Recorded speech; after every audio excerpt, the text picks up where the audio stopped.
میں موتی پرانا ہے۔ اصطلاحی شعر میں کسی ایک موضوع پر اشعار کو منظم کرنے کا نام نظم ہے۔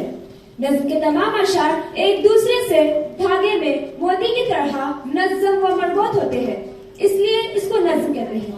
نظم وہ صنف شاعری ہے جس میں کسی خاص موضوع سے متعلق ربط و تسلسل کے ساتھ اظہار خیال کیا گیا ہو۔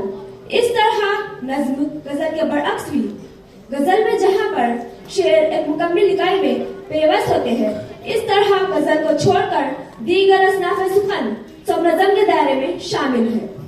شروع میں نظم گو شعراء نے فنی روایت اور ضابطوں کی پابندی کرتے ہوئے نظم کہی، لیکن بعد میں سیاسی اور تعلیمی و تہذیبی تبدیلیوں اور مغربی شاعری کا اثر حمل کرنے کی وجہ سے نظم کے روایتی اسلوب میں کافی تبدیلیاں پیدا ہوئی۔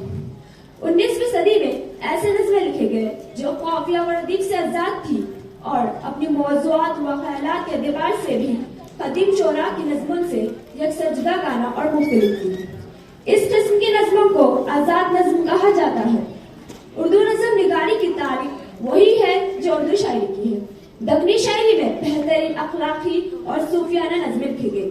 قلی قطب شاہ کی نظمیں خاص طور سے قابل ذکر ہے، جو اپنی ہندوستانی عناصر اور جوش اظہار کی وجہ سے اردو شاعری کا قیمتی سرمایہ ہے۔ اردو نظم کے سرمایہ میں سب سے زیادہ اضافہ نذیر اکبر آبادی نے کیا۔